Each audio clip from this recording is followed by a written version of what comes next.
will go ahead and get started with this instructional materials review and approval reading language arts quality rubric focus group. My name is Nick Keith. I'm the Executive Director for High Quality Instructional Materials Implementation Supports at TEA, and part of the team that is developing the rubrics for the new House Bill 1605 Instructional Materials Review and Approval Quality Review process. So our agenda for today, just going to provide a quick context setting and an introduction to House Bill 1605 and IMRA Criteria. Then we'll talk about the quality rubric development and design process, take a few minutes to discuss how we'll give a focus group feedback here, and then the majority of our time will be giving you a chance to provide us with feedback on the quality rubrics for reading language arts. And then at the end, we'll finish up with some next steps. So let's start with an introduction to House Bill 1605 and IMRA criteria. So this may be review for a lot of you, so I won't spend a lot of time here. But just as a reminder, under our current process for instructional materials review, so in the last group of materials that went through this process was with Proclamation 2024, what you see in the light blue boxes are the current criteria for the State Board of Education's review of instructional materials in Texas. So we really have three criteria. One, the standards alignment percentage. So do the materials cover a minimum % of standards as determined by the SBOE? Then we have factual errors, that the instructional materials are free of factual errors. And the final piece are those physical and electronic specifications. So currently under the SBOE umbrella, these are the three buckets of criteria. You may be familiar with the Texas Resource Review as a quality review process. That stands currently outside of the SBOE process as a separate quality review.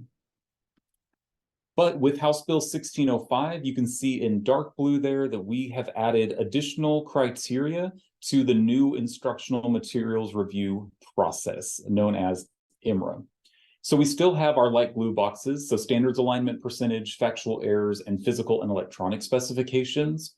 But now in dark blue, we have three additional criteria for instructional materials. We have the quality review, that will be our focus for today. We have the suitability and appropriateness criteria, that's the purview of the State Board of Education, so that won't be a focus of our time together.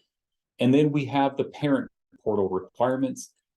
So for a material to be considered on the SBOE approved list, they would need to include a parent portal that meets the transparency requirements, so parents can see what their students are learning in class. Our focus here is on the quality review process. So the rubrics that you are going to be providing feedback on are all part of the quality review. And what the quality review looks at is, do the materials support students' ability to demonstrate proficiency on grade level standards for the content? So let's talk a bit about the development of these quality rubrics, and then we'll take a look at how these are designed. So in terms of development, this is just a timeline that's zoomed into 2023. You have the passage of House Bill 1605 all the way through December. We've had State Board of Education meetings along the way here. And what our content expert committees have been doing during this time is preparing the rubric frameworks and drafts of the IMRA rubrics you'll be looking at today. So in this process, this includes alignment with the Texas Essential Knowledge and Skills, research and feedback from the September 2023 SBOE meeting, the research-based instructional strategies, or the RBs in Texas. We have the House Bill 3 reading academies, which were authorized by the 86th Texas legislature, and our mathematics academies. In addition, our teams have also done crosswalks with existing materials review rubrics. So I mentioned Texas Resource Review, or TRR, earlier. And so those rubrics that are used as part of that process in the past were developed with extensive external stakeholder feedback. So we're looking at how we can learn from what we've done with TRR in the past to improve our rubrics for IMRA moving forward. So now we are moving into the feedback stage. We're getting feedback from the State Board of Education, since they are ultimately the ones that will have to approve these quality rubrics. We have external content expert working groups that we've given drafts of the rubrics you'll be looking at today and they're testing them out and giving us feedback on both their usability and their viability. So we'll use that to inform the final drafts of these rubrics. And then we have our focus groups, which is of course where we are today. So we're hosting focus groups for educators, publishers, and our educational service center content experts as well, to put eyes on the rubric and provide us feedback that we'll analyze and incorporate into those final drafts. And then finally, you can see the bar there for public comment. Anyone can view and comment on these rubrics, and public comment will be open through December 15th. And so I'll provide a bit of additional information at the end on that. All right, so that has been our timeline for development. So let's move into the design of these quality rubrics. And this will be important for you as you're giving us feedback today to know how they're designed, what the research base is, and the overall structure of the rubrics. So when we talk about instructional materials, we're really talking about two things. One, the materials that students use to learn and practice, and two, the materials that teachers use to plan and teach. This is what's being reviewed under this new IMRA process with these quality rubrics. So the design of the quality review rubrics is based on three things. First, what educators tell us they need to effectively implement instructional materials. Two, the evidence that exists about the best ways to teach each subject. And then three, the evidence that exists on the most effective ways for learning to occur. So you can really think of this as the research base for the development of these IMRA rubrics. So from that research base, the quality review rubrics are each designed with two categories. So when we talk about structure, categories are at the highest level, and there are two categories to each rubric. The first category is what we're calling implementation quality.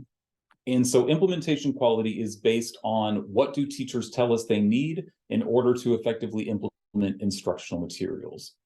Implementation quality is going to be similar for all content areas. So if you look at the reading language arts rubrics next to the mathematics rubrics, you'll see implementation quality is virtually the same across all of those rubrics.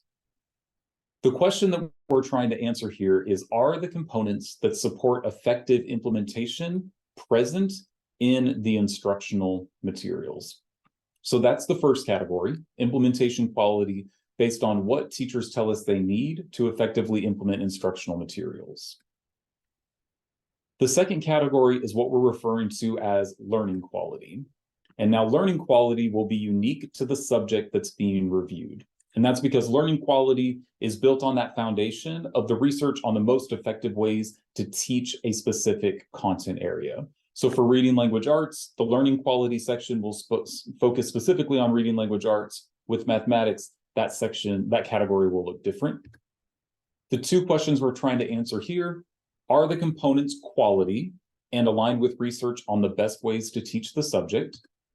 And when taught as designed, do the components support a student reaching grade level proficiency on the standards? Because that's ultimately what the quality review is about. It's not just are the standards present, but are they presented in a quality way, aligned with the research, and do they support a student reaching grade level proficiency on the standards? So again, quality review rubrics have two categories: implementation quality and learning quality. So then if you double click into each of those categories, each category has multiple sections. And so for implementation quality, you'll see 3 sections there, and we'll be putting the links to the rubrics in the chat in just a minute, so you can open those up and take a look. And then the number of sections in learning quality is dependent on the content that's being reviewed. So this example comes from the K-3 ELA rubric, and you can see there are 5 sections there. There may be more or there may be less dependent on the content being reviewed. And then within the rubrics, implementation quality and learning qualities are color-coded for easy identification. So in just a minute, we're going to put the links to the rubrics in the chat, and then I'll continue to walk you through the structure. But you can see just from the layout, implementation quality in purple, learning quality in green. So you'll want to access the rubrics using the links that we're about to put in the chat. And so as a note here, there are four links that we'll be sharing. there's a kindergarten through third grade ELA rubric, a 4th through 8th grade ELA rubric, a K through 3 Spanish rubric, and a 4th through 6th grade Spanish language arts rubric. The recommendation for today is to select one rubric to review. The rubrics have their differences, but they're fundamentally the same in reading language arts. And then for additional rubrics, if you'd like to provide feedback, you can definitely do that during the public comment window that will be open. So let me go ahead and give you about 60 seconds to open up the rubric that you'll be providing feedback on today. And then we'll come back together and I'll continue to take you through the structure of the rubric. So you can go ahead and open that up and orient yourself to the implementation quality and learning quality sections. If you have any issues opening up a link, if you'll just message us in the chat and we'll make sure you get taken care of. So go ahead and take 60 seconds and open up your rubric that you'll be reviewing today.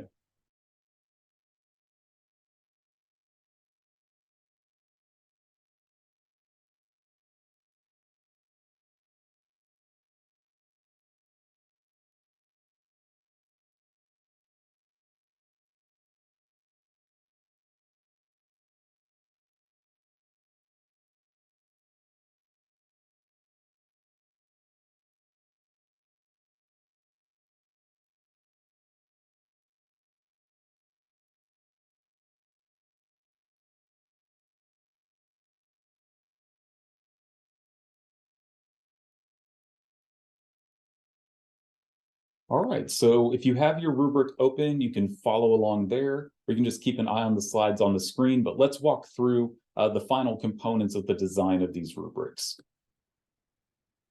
So when you're looking at the rubrics, there are sections. We went category, highest level, then sections, and then some sections have subsections. So if you're looking at the foundational skills component of one of the reading language arts rubrics, you'll notice that there are multiple subsections under that section. Some of those include print awareness, oral language, alphabet, phonological awareness, and that's just a deeper click down into that section.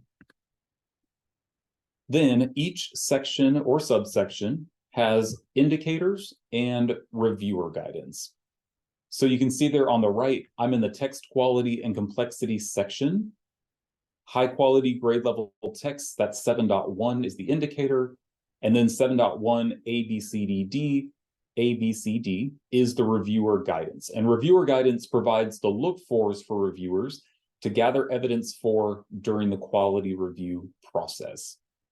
So then just a note on numbering here, text quality and complexity is the 7th section of this rubric. So you have 1 through 3 in implementation quality, and then the rest in learning quality. High quality grade level text is the first indicator. So it's 7.1, 7th section, first indicator. And then the 4 reviewer guidance bullets are 7.1, A, B, C, and D, just so you can orient yourself to that. So let's put that all on one slide then, and then you may want to take a screenshot of this to have it for reference as you're providing feedback on the rubrics. So category is the highest level. There are 2 of those. Then those categories are broken into sections. Sometimes there will be subsections, but not always. Then we move down to the indicator and the guidance level. So learning quality is a category. Foundational skills is a section. It has multiple subsections. One of those is alphabet. And then 5.C.1, alphabet knowledge is an indicator. And then 5.C.1, A, B, C, and D is the reviewer guidance. So let me pause here for about 15 seconds if you'd like to take a screenshot of this, and then we'll move into the process for giving feedback during today's focus group.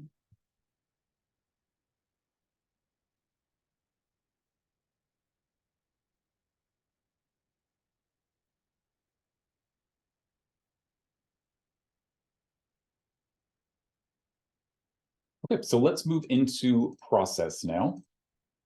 So what we'll be doing today is I'll be giving you a high-level overview of each section and then giving you about 10 minutes or so to work your way through that section and provide us with feedback using a feedback form. So we're going to put the links to 2 feedback forms in the chat. One of these is for the ELA rubrics. One of them is for the SLA rubrics. So if you'll open the appropriate feedback form, you'll keep that open during our time together, and then you'll submit at the end. So go ahead and take 30 seconds and you can go to the chat and open up the feedback form that you'll be using today.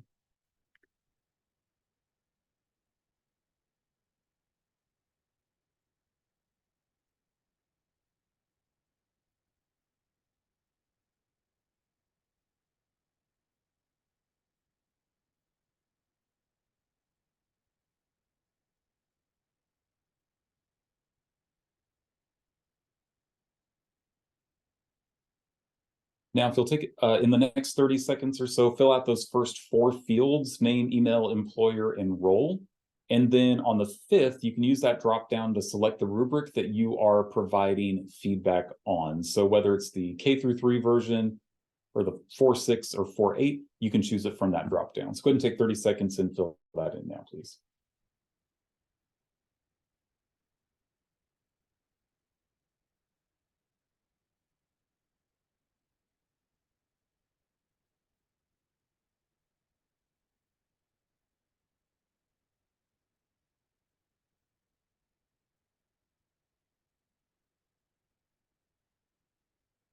All right, and then one more consideration before we move into the sections and give you time to provide feedback using that form. These are just some bullets to consider when you're providing feedback on the rubrics. So I'll just walk through these briefly. First bullet, are there indicators or guidance in the rubric that should be added? And then give us your rationale. Why should those be added? Second, are there indicators or guidance that should be removed and why? Third, is there guidance that is duplicated between sections that could be consolidated? Because we do want these rubrics to be used as efficiently as possible in the review process. And then the fourth bullet, is there guidance that is ambiguous and should be clarified? So if you're reading through the rubric and you're not sure what something means, that's a great flag for us. If you'll add that to the feedback form and then submit that at the end, we can take a look at that and analyze it as part of the final drafts. So those are just some starting places when you're thinking about feedback. Anything else that comes to mind in terms of the rubric and usability and viability, we're definitely open to your feedback on. All right, so let's go ahead and shift into the bulk of our time together today, which is the actual feedback on the quality rubrics. So on the left-hand side, you'll see all of the sections that are in the Reading Language Arts rubric. What we'll do is we'll walk through each of these sections and then give you time between each one to provide us with feedback in that form. We're going to start with the implementation quality category, and we'll start with the intentional instructional design section. So let me give you just about 15 seconds here to find that section in your rubric. Should be on the 2nd or 3rd page so that you can have that available.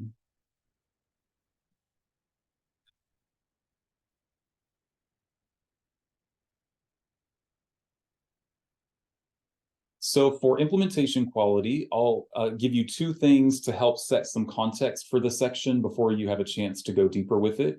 I'll give you the question that we're trying to answer in this section, and then an overview of the guidance that we're looking to provide. So starting with the question for intentional instructional design, we're trying to answer, are the materials well designed at the course, unit, and lesson level? So the rationale behind the guidance is that educators need to know how a course is designed, which includes the layout of the entire year, where standards are taught, and how to effectively internalize units and lessons. Then at the unit level, educators need materials that build their background knowledge in order to teach effectively. There should also be an overview of assessments for each unit and how to use them, along with resources for home to school connections. Lessons should be comprehensive, detailed, and structured, and these should include everything a beginning teacher would need to teach effectively and an experienced teacher could customize based on their expertise. Then finally, there is an indicator on the visual design of the materials that it should support students engaging with the concepts to be taught and not be distracting. So what we'll do now is we'll go ahead and set a timer for 10 minutes, and we'll give you this time to now go in detail through the intentional instructional design section and add your feedback to your feedback form. As a reminder, you'll submit everything at the very end, so you can just keep that open and work through the process during our time together. So 10 minutes on intentional instructional design.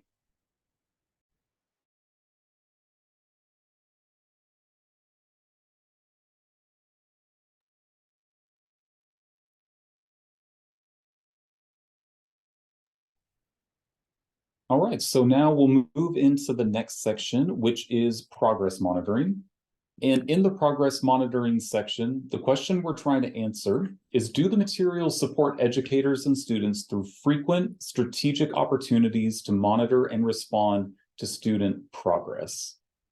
So this section is really all about instructional assessments. So there should be aligned instructional assessments and progress monitoring tools. So diagnostics to identify what students already know, formative assessments to see where students may need additional support, and summative assessments to see if students have reached proficiency. In addition to instructional assessments, material should also include guidance to help educators respond to the information collected through these assessments. So this includes how to interpret the data efficiently and effectively, how to use tasks and activities to respond to student trends and performance, and how to support individual students based on their needs. So just like we did with the previous section, we'll go ahead and set 10 minutes here for you to read through progress monitoring and give us feedback on that section of the rubric. The progress monitoring section, we'll move into the next section in implementation quality, and this is supports for all learners. The question we're trying to answer here is, do the materials provide supports to help educators effectively teach all learners? So the guidance in this section includes guidance around differentiation and scaffolds, including supports for students that haven't yet reached grade level proficiency, supporting teachers with effective instructional methods and flexible grouping. And then this is also where you'll find supports for multilingual learners that are aligned to Texas's English Language Proficiency Standards, or the ELPS, that those are embedded throughout the materials, and they're also designed to support dual language immersion programs. So we'll go ahead and give you about 10 minutes on the supports for all learners section.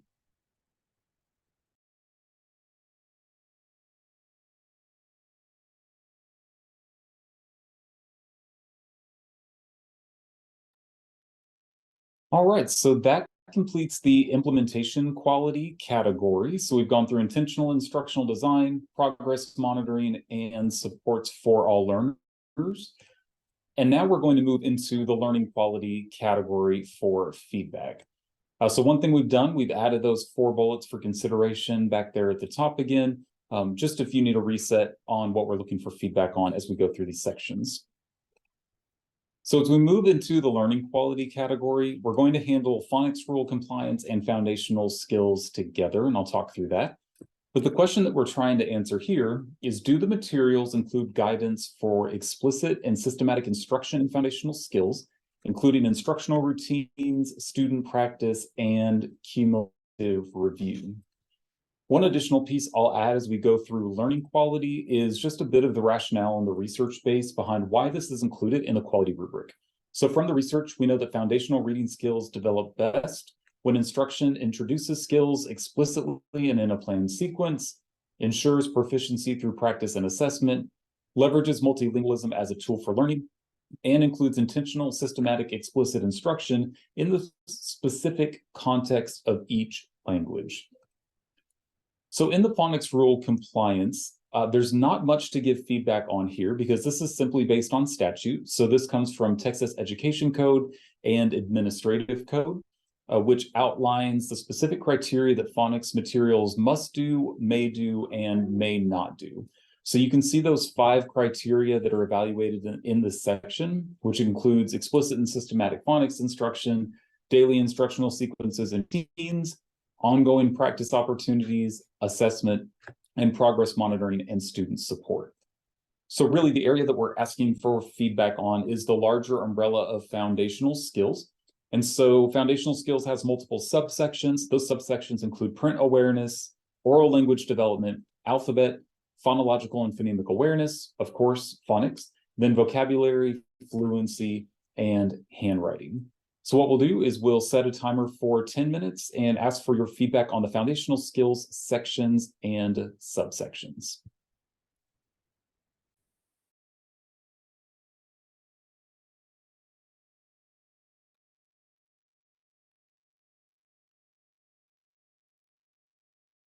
Moving into our next section. So this next section is on knowledge coherence. So the question that we're trying to answer here is, do the materials support the development of connected background knowledge and key academic vocabulary? So one thing we know from the research is that reading or listening to a series of texts on the same topic, so that connected text, can yield significantly higher vocabulary growth than when students are reading disconnected texts.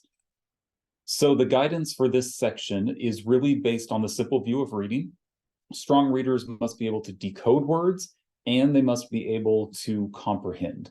So background knowledge and general knowledge of the world is key to effective reading and listening comprehension. So in this section, materials should be built around connected knowledge-building units and lessons, which include multiple fields, so science, history, literature, and the arts, and focus students on the content that they are reading. So what this does is it builds background knowledge and vocabulary and provides them with the knowledge they need to apply reading and response skills as outlined in the standards. So to do this, texts and tasks should make connections across grade levels and topics, and then key academic vocabulary should be built intentionally over time. And so this deals specifically with Tier 2 words, so that academic vocabulary used in text across multiple contexts, and that's connected to knowledge building topics, and that should be explicitly taught and used through listening, speaking, reading, writing, and thinking, which is in alignment with the reading language arts standards. So we'll go ahead and give you 10 minutes to work your way through the knowledge coherence section and provide feedback on those indicators and reviewer guidance.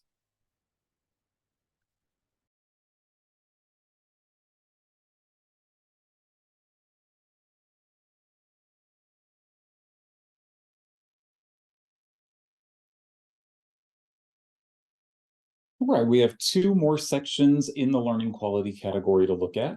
So moving forward to text quality and complexity, the question we're trying to answer here is, do the materials ensure students spend their time interacting with complex, high-quality, grade-level text? And just looking at that citation on the bottom, just a reminder, of course, that performance on complex texts is the clearest differentiator in reading between students who are likely to be ready for college and those who are not. So in this section, the guidance is built around that materials should have complex, high-quality grade-level texts, and students should spend a majority of their time reading and interacting with those texts. The text should grow increasingly complex as appropriate to the grade level over the course of the year, and the materials should provide supports for teachers to help all students access these texts. The text types selected should reflect the types and genres required by the grade level standards, and then texts that are designed to be read aloud should be at or above grade level complexity, while text for independent reading should have a range of complexity levels for student practice. So I'll give you about 10 minutes to provide feedback on the text quality and complexity section, and then we'll move on to our final section in the learning quality category. All right, well, we'll go ahead and move into our last section of the Reading Language Arts IMRA Quality Rubric, and this is evidence-based tasks and responses. So the question we're trying to answer in this section is, do the materials require students to engage in reading, writing, and speaking, grounded in evidence using literary and informational text? So as this first citation reminds us, frequently forms of writing in K through 12 have drawn heavily from student experience and opinion, which alone will not prepare students for the demands of college, career, and life. So because of that, the focus of this section is that tasks and questions should be grounded in the text or text dependent and require the use of text evidence as students defend evidence-based claims. There should be guidance for the teacher to model the process of constructing text-based responses. And additionally, there should be opportunities for students to compose multiple texts through the writing process. And those texts should be connected to the knowledge-building text that students are reading. And then also in this section is where we see ongoing explicit instruction and practice opportunities with grade level standard English conventions as appropriate to the grade level standards. This is the last section in the RLA rubric. So at the end of this 10 minutes, we'll come back on, wrap up with just a few next steps. So let's go ahead and take 10 minutes for feedback on evidence-based tasks and responses.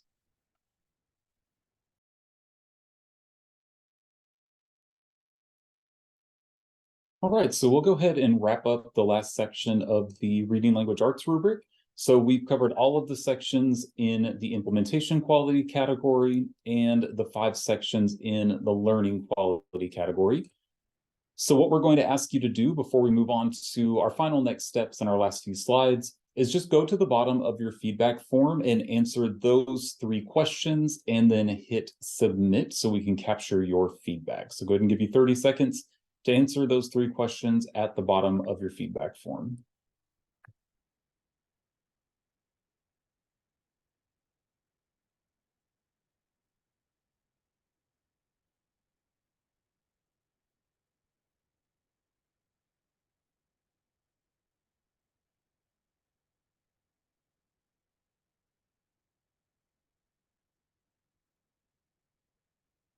All right, so next steps, we are continuing our focus groups. This is our first day. We'll be doing K through 12 math tomorrow with educators, our Educational Service Center content experts, and another round with publishers. And then we'll be doing another set of focus groups next Monday and Tuesday, math on Monday, RLA on Tuesday. So if you had someone from your team who wanted to participate in a focus group but wasn't able to, they're definitely welcome to join us next Monday or Tuesday. We'll be following the same sequence and the same protocol so they can submit their feedback at that time. And I'll show you how to access the registration links if they'd like to sign up. Additionally, we do have the IMRA rubrics posted for public comment, and public comment will be open through December 15th. So anyone can go online, view the rubrics that you looked at today, and use the public comment submission form to submit their feedback. So we've added some links in the chat that may be helpful for you. And then one of the best ways to access all of this together is through texasresourcereview.org. So we have added an announcement to the top of that page. You can access the Reading Language Arts rubrics here with these links and the K-12 math rubric that we'll be working through in tomorrow's focus groups here. The public comment link and form is here. And then if you have anyone else on your team who would like to sign up for a focus group, they can follow this link and click the link for the date they'd like to register for, sign up, and they will receive a calendar invite and they can hop on and join us for that group. So we'd like to thank you for your time today and for joining us, providing feedback on these rubrics. We'll be taking all the feedback from our focus groups, as well as public comment and the State Board of Education feedback, analyzing that, and then responding to it in the final drafts, which we hope to have approved by the SBOE by the end of January to be able to start the IMRA review process early next year. So again, thank you for your time. Thank you for your feedback, and have a great rest of your day.